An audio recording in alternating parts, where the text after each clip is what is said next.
to the second session of our online program to retrain posture using biofeedback.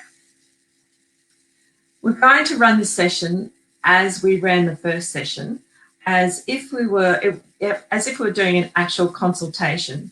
So for those of you at home who have a BackTone, I'd like you to follow along with me again and do the things as we do them. I'll also add in some notes as we go along, and I might, for practitioners, add extra things in. And I'm going to, I'll be running the session as a review session with Siobhan, our subject, as we did last week. And I'll add some notes in as we go along.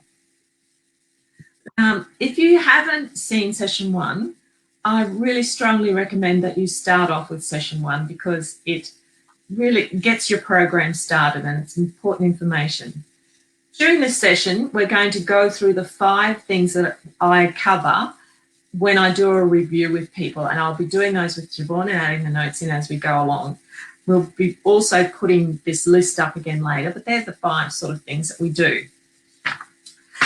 Also, before we start, you'll notice that I'm wearing my BackTone today. And last week I talked about, we'll be using 2 examples of users. So Siobhan representing a typical BackTone user and me representing someone who has problems because, as you know, and as I mentioned, I have MS and I have muscles that don't work and all sorts of things. So I'm doing my BackTone program too.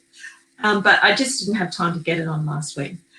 So I started with it on today, and there's a couple of things, I've only just put it on, there's a couple of things, particularly for you practitioners, that I want you to note. And that is, for me, I have my right shoulder strap much tighter or tighter than my left shoulder strap because I tend to elevate my shoulder. I sort of tend to lean over and elevate my shoulder because my muscles work differently on both sides of my trunk. So I sort of tend to lean over and then this shoulder goes up. And as you can see, I'm wanting to pick that up. So I set my right shoulder strap to pick that up and tighter. The other way I have my BackTone set up for me, so I'm a person with, you know, as I said, problems, is that, and so I need to go really gradually and slowly. I have it set up so that it picks up, it doesn't pick up until I do the real lean forwards. And the reason I don't do that is because I've noticed that there are times when I'm not wearing my BackTone that, you know, if I'm keying at the computer and looking at the keyboard, then I can sort of tend to just, you know, lean right over and hunch right over, and I don't want to do that. So I just wanted to pick up that really severe posture at this stage. And as I go along my program, I will gradually tighten up my straps so that I pick up less severe slouches. The other thing that I'm hoping will come up during the session is when I decide to take mine off, because I'm assuming that I won't probably leave it on for as long as someone without problems might be able to. Okay, so let's get started. And with the session, we're going to do the review session with Siobhan, and you can follow along. And as I said, those at home, do this with me. So the first thing I do in a review session is first we'll bring Siobhan in, I guess. So, oh yes, Siobhan's reminded us that we must do this after a week. So if we can bring Siobhan into the session now. Are you there? Hi. Hello, sorry, just kidding. Hi, Siobhan.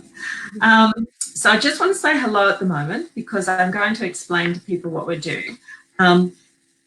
The first thing I do in this review session is I want to get an idea of how the person is feeling overall, how they're feeling about their program.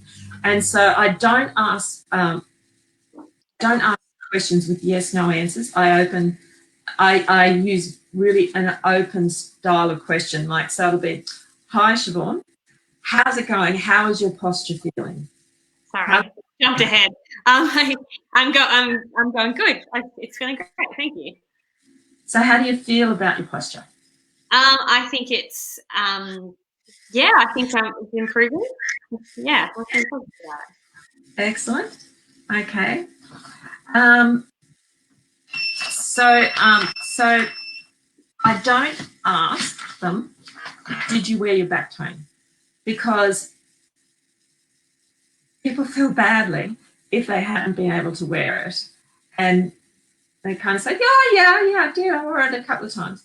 But I actually want to know the real truth of the matter, because it's better if we can work out a program that works well for them.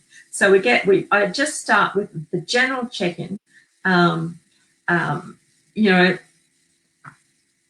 so that we get that really clear idea of overall how it's going. Mm-hmm. And then after that, I get straight into checking the, and Siobhan's got that note up. These are the list of things that you're looking for. Yes. That's right. Okay. So after a week, we're actually looking, there are outcomes that I usually expect from people. And so the first thing that I notice after a week is that people start to develop a awareness of when they're slouching, when they're not wearing their BackTone. So this is one of the reasons we review after a week, and it must be after a week, because we expect these outcomes, and when they don't achieve them, a 1 week is long enough for us to do something about it whilst they've still got their momentum going. So people start saying to me things like, oh, I realise that I slouch when I'm washing the dishes, or when they're not wearing their BackTone, or I've noticed that I actually slouch when I'm in the lounge. I can't sit up with good posture in the lounge chair. So that's the first thing they're noticing. They're noticing those times when they're not wearing BackTones and they're slouching. The next outcome I expect is that they're starting to feel some improvements. So they will say, yeah, I feel good about my posture, or yeah, I think I'm straightening up, and so they can feel a change. And along with that, sometimes people will start to get comments from those around them who see them regularly. They might ask them, they might actually say, your posture's looking really good, and for someone where they haven't commented before. Or they might say, I had one lady who said, she had a friend asking her, telling her that she looks like she's got so much more energy, and she'd been working on wearing her BackTone, and she attributed it to that. And then, of course, as I mentioned last week, another experience I love was a 78-year-old lady whose sister asked her if she'd grown taller. So we start to notice improvements after a week. The next thing that I expect to see after a week is that people are familiar with their straps and how to fit BackTone. So if their program's been going well, as you know, BackTone has, the shoulder straps and the waist belt, and that can be a little bit confusing initially, but it doesn't take very long. And after a week, I expect to see them, really across all that. So they sort their BackTone out quite comfortably and get it on without too many problems. And the other thing that I expect to see after a week is that they're feeling competent, that they can do this, that they can implement a program, and they're happy with the progress. So that's one good way of judging whether or not you need to, something needs to be changed. So if we're not seeing those things, it starts to alert me to sort of think, now, okay, we really do have to check a whole lot of things, because people should be feeling good by this stage. And so it can be one of a number of things. So as I said, we do that at a week, because that's like the ideal time for making a change. and moving forward.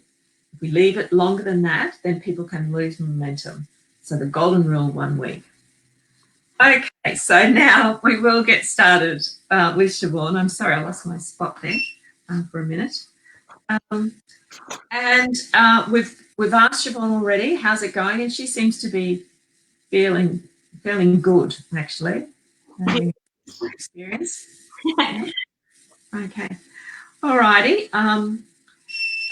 The next thing I do is I get straight into then I want to check their fit, and we need to check how they are fitting it to themselves. So if you're following along with me, yes, I want you to put your BackTone on now. And for practitioners, you ask your client to put it on. But the important thing is we want to see how the client is doing it. So you must not help them. You must not give them any hints. You must not, untwist a strap if it's become twisted. Just don't say anything while they put their BackTone on, and don't help them. Don't touch them. Don't say anything. Just let them show you how they get it on. So, Siobhan, can you put the BackTone on for me, please? Yeah. Okay. So the first thing I've noticed there is that Siobhan's stood up to do that, and so that indicates to me that she's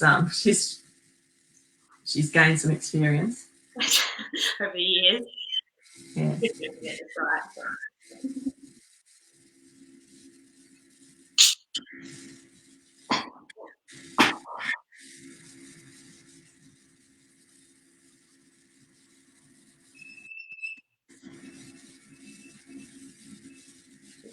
Okay, can you have a walk backwards and forwards a few times for me, please?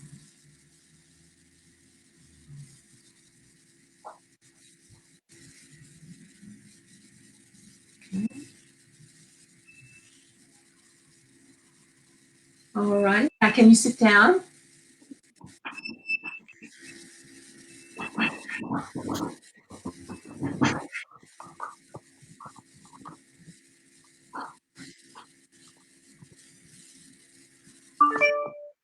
All right, and just stand up again for us, please. So for the people at home, I'm going to post the video in the comment section of how to fit again. Yes, we have lots of resources online about how to fit your BackTone under the tools and resources section. So what we're wanting to do now is to have a good objective look at how your BackTone is fitted to you in comparison with the instructions and the images that are online, that we've got lots of images available for you, and the videos. So, and what I'll do is I'll talk through some common problems. Now, by far, the most common problem that people have, and this can result in all sorts of this can be the cause of problems with activities as well. But anyway, the most common problem that I see is that people's waist belt is too loose. And Siobhan's going to put up an image. So when the waist belt is too loose, what happens is the BackTone rides up your back. So if you want to know if it's correct, oh yes, that's an example of what happens. Along with the waist belt being too loose, what happens then is people also tighten the shoulder straps. So it's kind of a dual package. They end up with the waist belt too loose and therefore the shoulder straps too tight.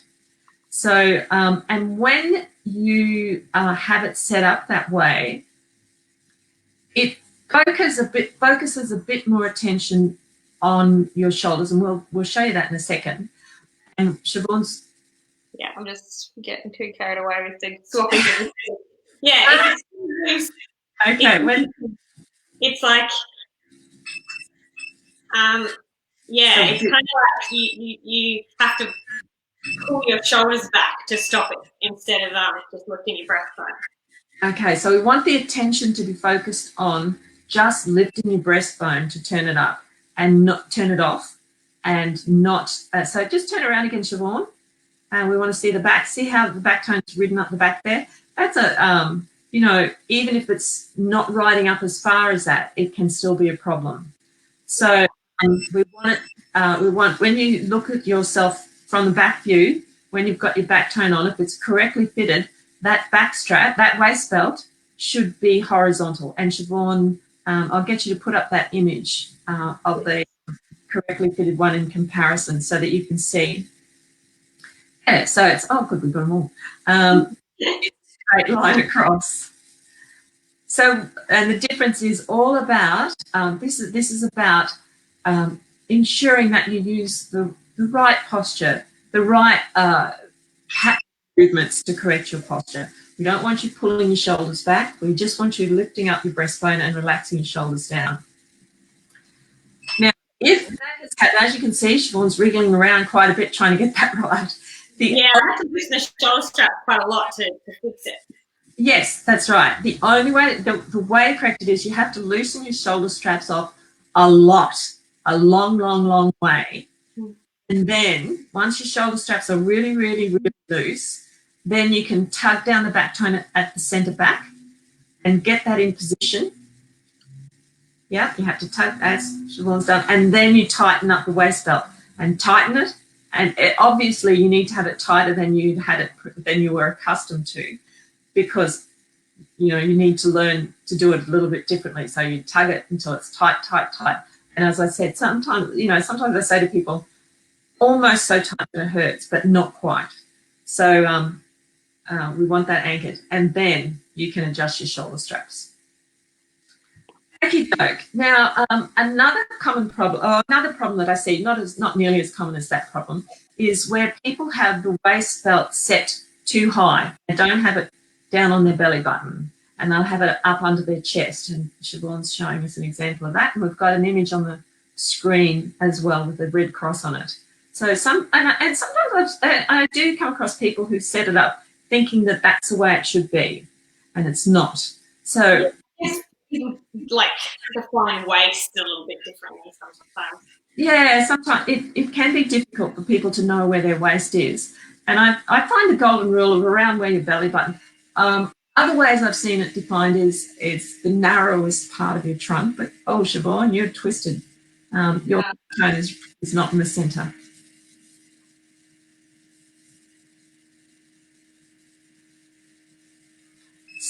I think your right shoulder strap is a lot tighter than your left one.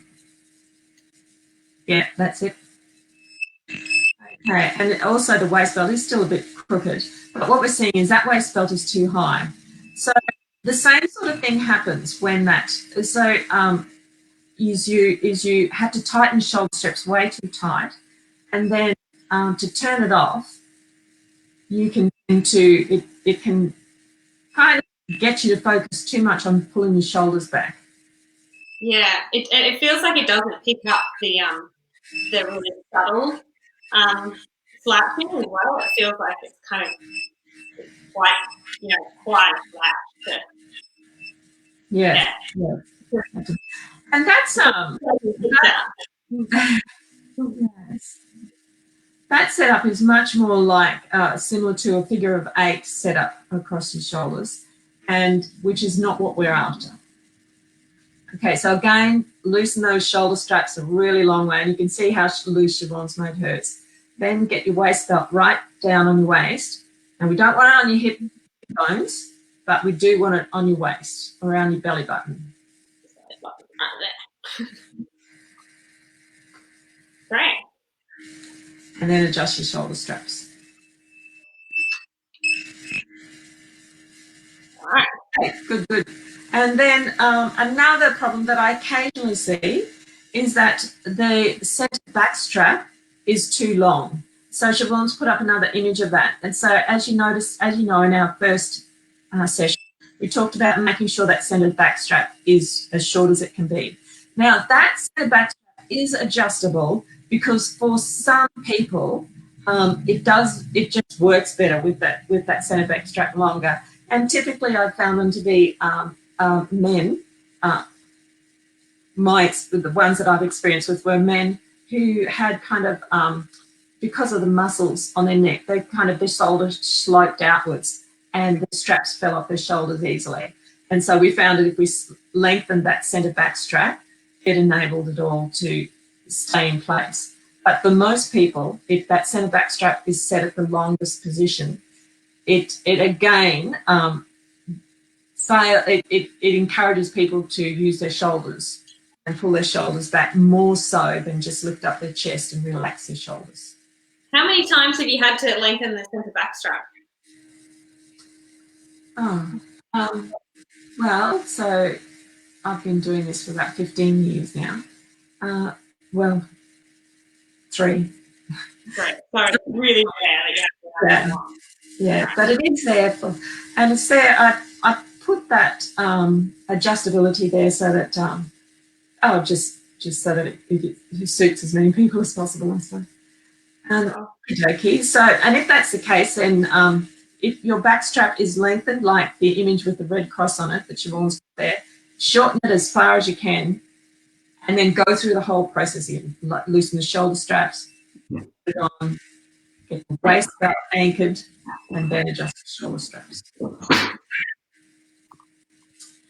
Okay, so after we've done that, so you'll notice that I got Siobhan to put it on, and then I wanted to see her walk around and then sit down and stand up, because I just wanted to see, often people need to adjust their straps when they sit down because, as I said last time, your girth changes when you sit down. But I noticed that when Siobhan sat down, she didn't need to do that. And she did. I did see her test it, but she didn't need to do it. But as a practitioner, you're just kind of watching out for that, because you might need to prompt people to do that. Okie doke. So the next thing I want to do is so we've had the check-in, just an overall check-in. We've checked the fit and we're doing that in an objective way. And then the next thing I want to do is review their activities and routine. So what I want to know is, I just want to know actually specifically how it's gone, open up an opportunity to discuss that and to identify problems. So I might say something like, and I'll do it with Siobhan. So I'll say something like, so Siobhan, what activities were you doing when you wore your BackTone during the week? How did you go? Well, the plan was to wear it with the computer, and I was on the computer doing work, and when I went for a walk. Yeah. I found I didn't wear it as much as I should have. I didn't wear it every day. We did the live stream last week, and I was like, great, excellent, done. I forgot I'm actually meant to do it. So I remember that again. Yeah, I wore it walking, which was really nice. And then I wasn't wearing it in front of the computer. That didn't work out. Right. Okay. So so how did it feel while you were, for a start? So you wore it while you're walking, and you actually didn't get around to wearing it when you're working at the computer. No, not when I worked at the computer. It felt good. The walking, I was really aware of it being on and making a noise in public, but that was good. It made me keep it pretty quiet. I had to work up to wearing it longer. I only wore it for 10 minutes. Okay. I'll talk about that in a minute. So that's great. That's great that you got it on. Don't feel badly that it took you a while to get started. The great thing is that you did wear it during some activities, and so what you've done is you've started to retrain your brain and muscle mechanism already. So that's a good thing. Now, so tell me about. So you plan to wear it whilst you're doing your work at the computer. How did that go? What happened there? What?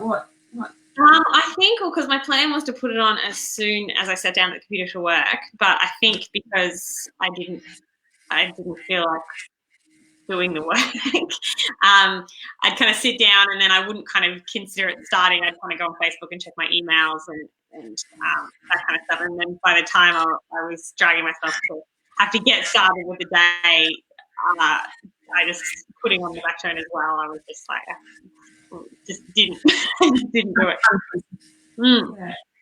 Yeah, so that you brought out something that's really important, actually. And so the process needs to be not unpleasant. It needs to be something that you feel good about. And so it sounds like the fact that it was work was, that was, already something that was a bit of a drag.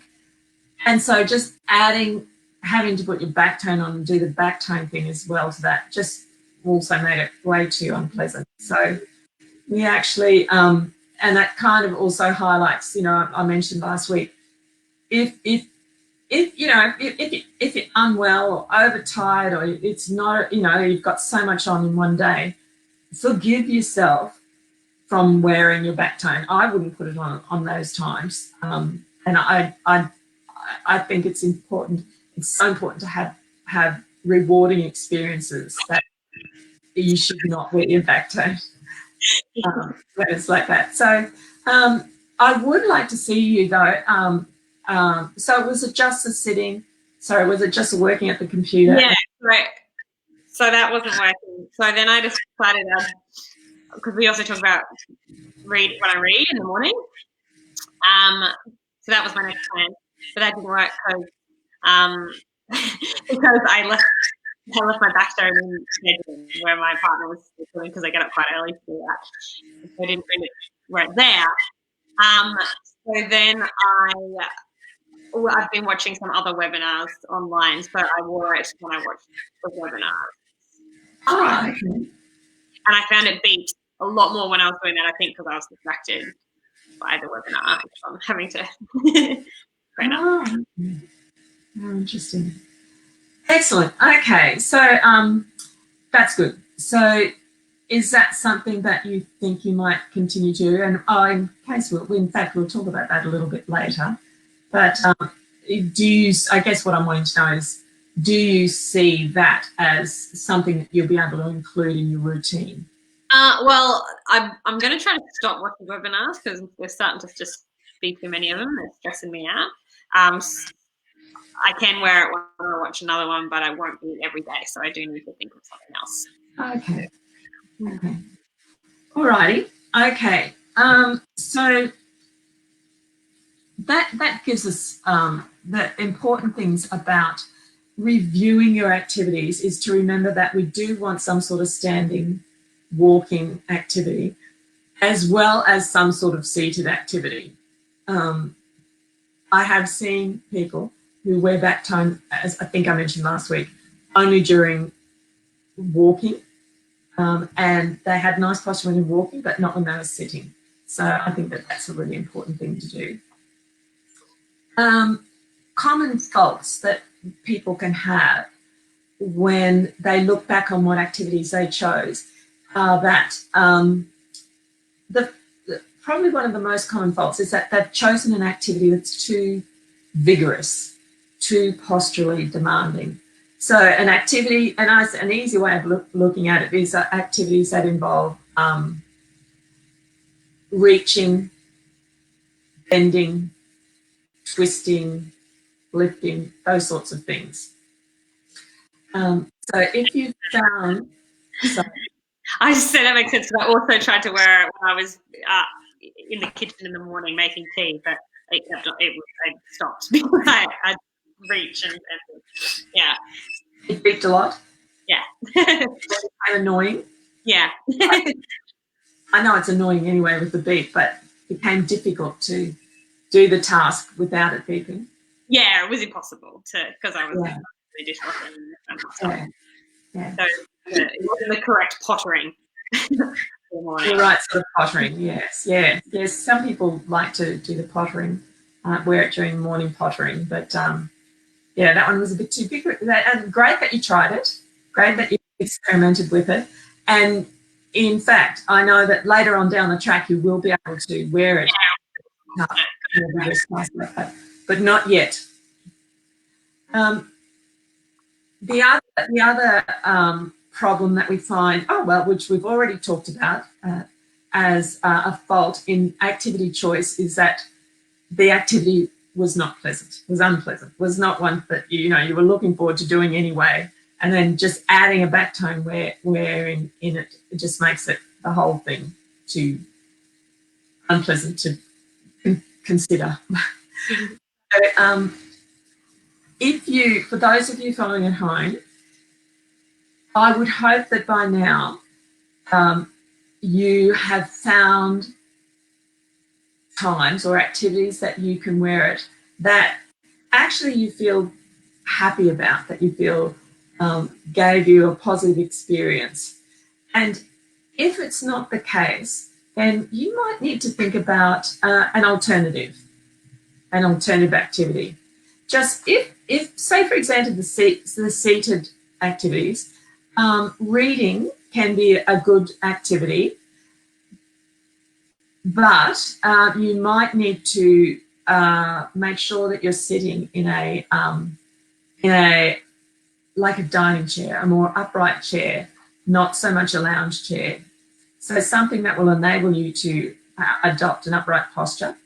And also you probably should prop your book or whatever you're reading up against something, and you're not having to look down at your hands or look down at the tabletop, that you can kind of look straight ahead. But that can be a pleasant activity. As long as it's set up, that can be a pleasant experience of having a back tone session and doing your reading. And generally people find, because they've been wearing their back tone, they actually feel quite good. You're not getting neck pain and shoulder pain and things. So it's a good activity. Okie doke. So I want you guys to think about when you're wearing it. And please, you can send us some quotes or ideas or questions, or if you just can't think of anything, contact us and we'll have a little problem-solving session.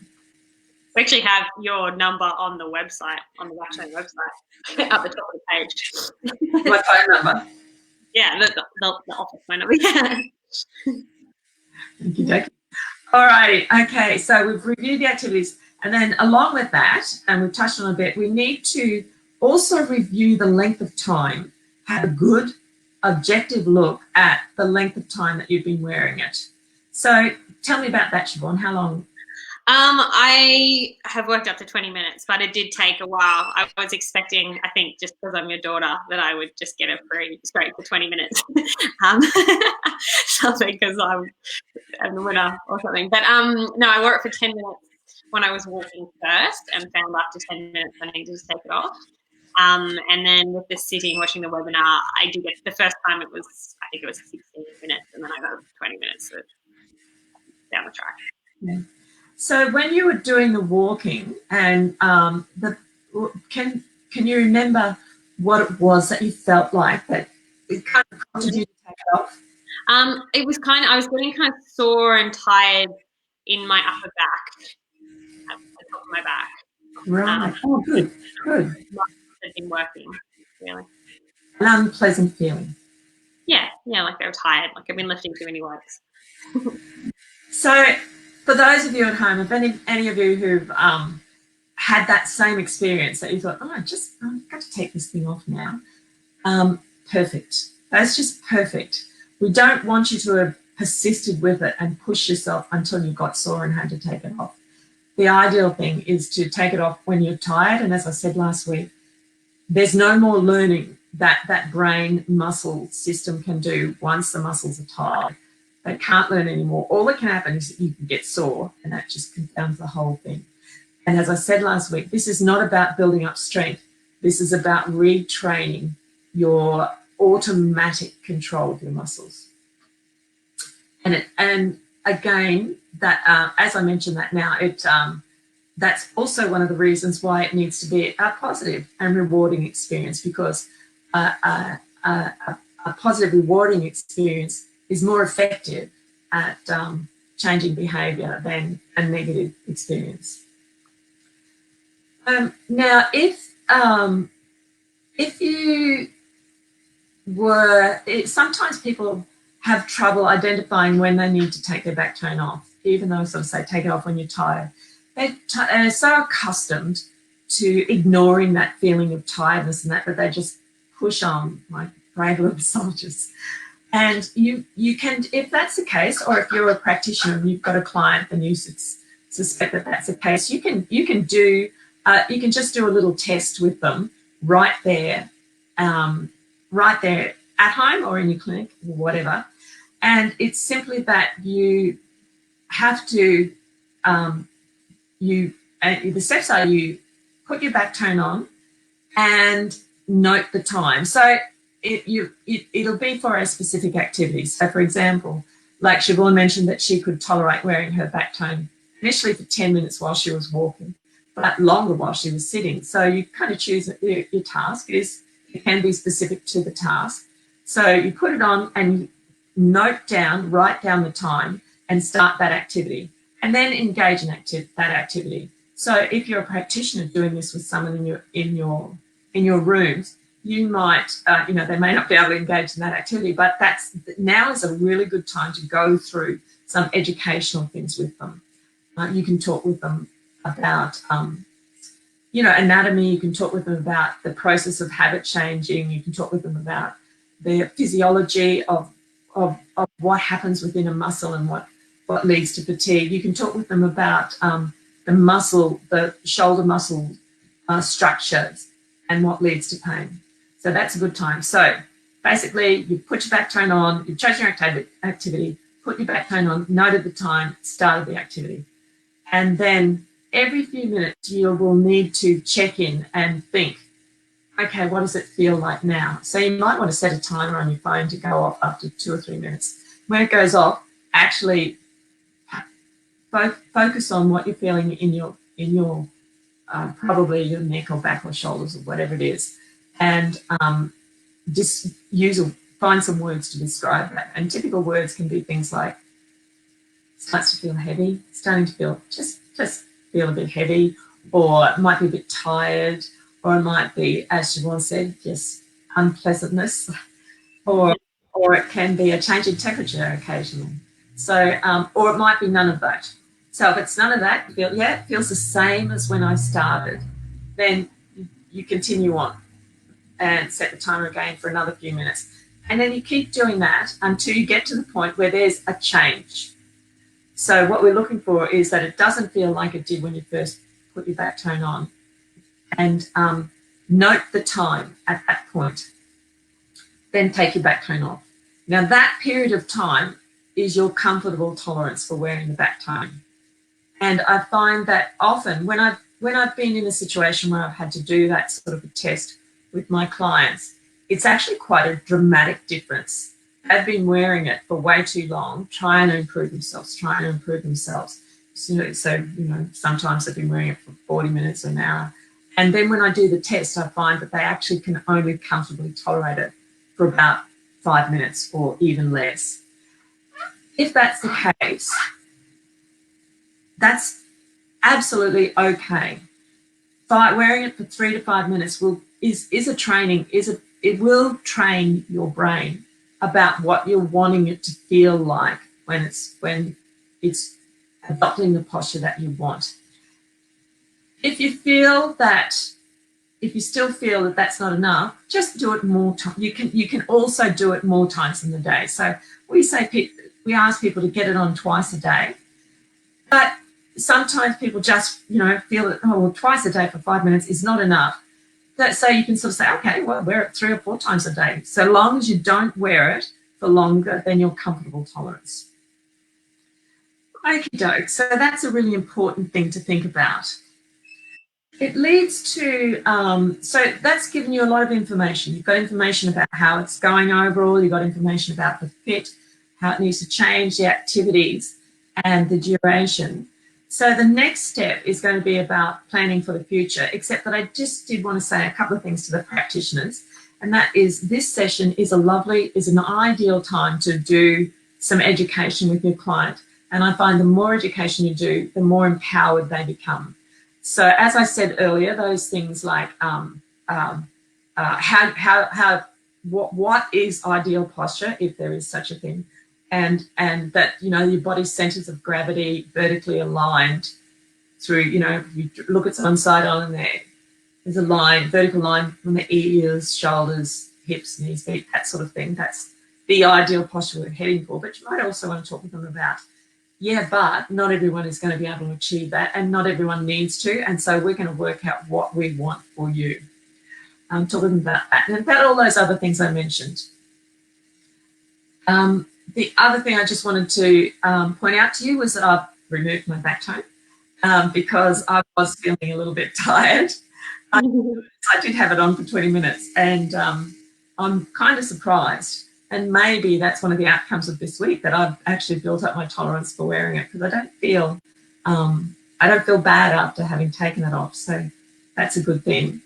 When you have someone with other problems as well, I know that this will be just one part of your overall program, and you'll be taking things into account, and you'll be wanting to do things like my physio target specific muscles that I need to strengthen up or stretch or change the behaviour of or learn new things with.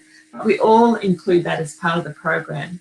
And just to reinforce that, we don't want to make the BackTone wearing a burden. We want to make it something that enhances all the other things. So we go really, really slowly and gently. So that leads us into the final thing that we do. The final step in the review is to plan for the future. Now, really important, because this is all about you working at home and teaching people to manage their posture and change their habits and empowering them to do that.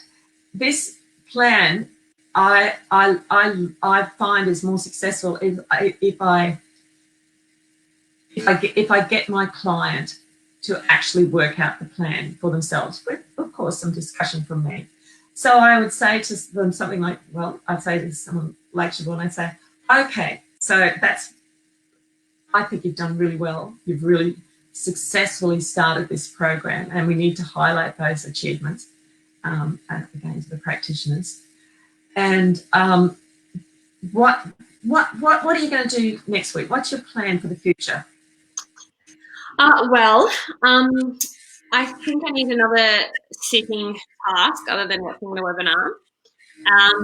So I think I might try reading again, but I'll just have to make sure that I keep the BackTone in this room where I do the reading when I take it off. Because what I was doing for a walk in the afternoon, then coming back and going straight to my room and just blah.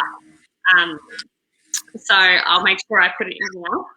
So I'll try reading, because I do that in the morning for about 20 minutes anyway.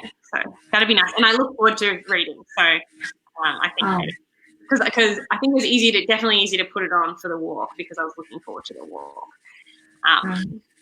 Yeah, so that's that plan. Yeah, you've chosen two pleasant and rewarding activities, and that will be easy to do. And then standing, where I am, it's looking a bit rainy for the next couple of days, so walking, I might have to have a backup for walking as well. So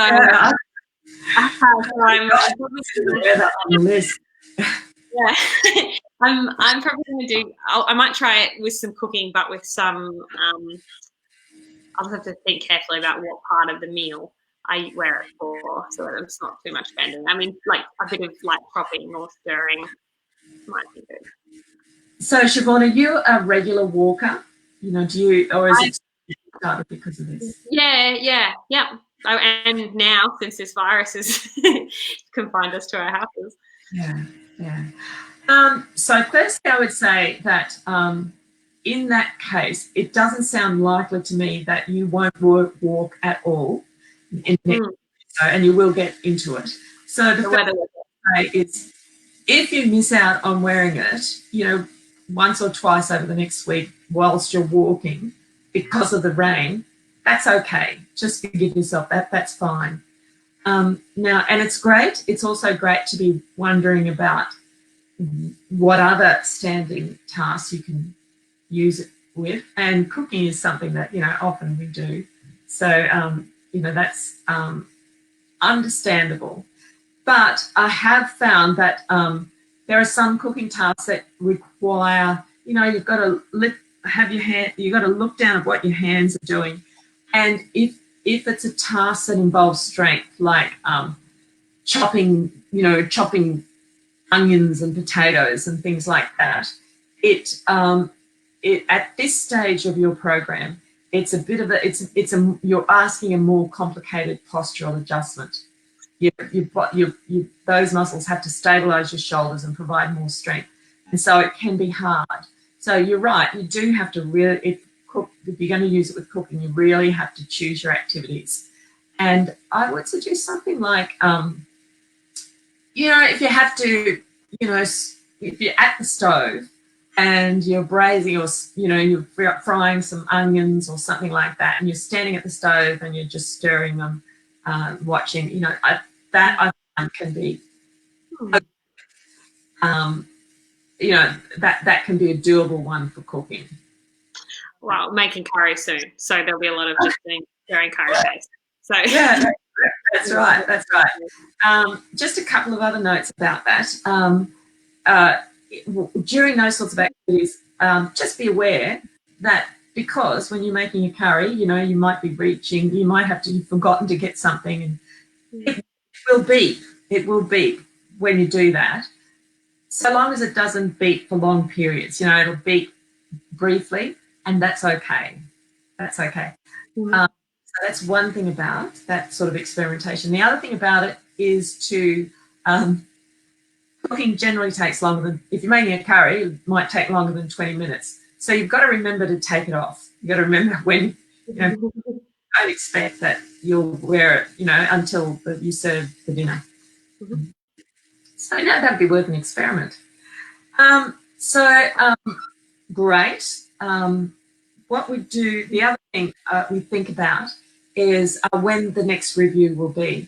Now, if all had gone well and Siobhan didn't need to make any changes to her program, I would leave it 2 weeks before I reviewed her again. But she's experimenting with different activities and thinks about them and likes to problem solve. So I'm actually going to review Siobhan again next week to check how she's going and then proceed on. So you need to think about when you'll do that as well. Remember that it takes an absolute minimum of 3 weeks to change any habit. So don't fall in the trap of thinking that over the next couple of weeks, you are at risk of, you know, you've experienced changes, people are starting to comment, you're actually feeling good about it, you're there, you've changed your habit, but you're not. It takes at least 3 weeks, and that's kind of a minimum guesstimate, because when the research tries to ask the question, how long does it take to change a habit, you'll get answers anywhere from, you know, 21 days to a year. It's just impossible to put a date. But the one thing that everything agrees with is that there is a minimum time. So I say at least 3, ideally 4. So, and I have had clients early on when we you know, just started developing this. I had clients who, after a week and a half, their pain had gone, their posture had improved, they knew what they were doing. So we said, okay, you've done it, you stopped. But what happened? You can stop wearing your BackTone. But what happened is that they actually quickly reverted back to their previous habits, and their pain came back. So that was because we didn't persist with the program long enough. So, Siobhan, for practitioners now, and for you at home, you've actually, what I'd like you to do is remind yourself of your successes. And your successes are things like, you've put your BackTone on a few times, like, well done, well done. And in that, you've started to retrain the way your mind and body works, and that's a really important first step. So Siobhan, you've done well. You've worn it during your series. And I'll just catch up with you again next week and see you then. Thank you. See you then. And next week, I think you were going to mention we might be able to look at those more complicated things like cooking. Yes, yes.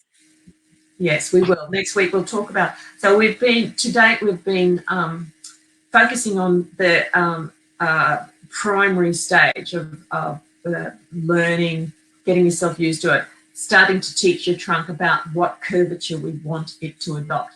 Then we're going to talk about how you incorporate those learnings into more complicated movements, because your trunk learning to adopt the curvature that we want is one thing, but then your body has to learn how to do things like, you know, bend at the hips but maintain that curvature, hold your arm out and maintain that curvature, crouch, all those sorts of things. And it's not straightforward, but it is doable and it is achievable, and we'll talk about that next week. Awesome. I'm going to jump off so we can put that slide up. So I'll say goodbye. And also that we have these resources available on the tools and resources section, under the tools and resources section on our website. Also, there's a whole lot of information about fitting under the under the tab called individual, so for individual use. If you click on that tab, you'll find a number of resources about how to fit your back tone there as well. Mm-hmm. So, okay, cool. Sorry, I'm just finding the one that's got all the notes on it. There it is. Right. This one has all the notes in it, but we'll have that online. Fantastic. Excellent. All right, I'm ending the stream if you're all done. I'm done. Okay, everyone. Bye. Bye.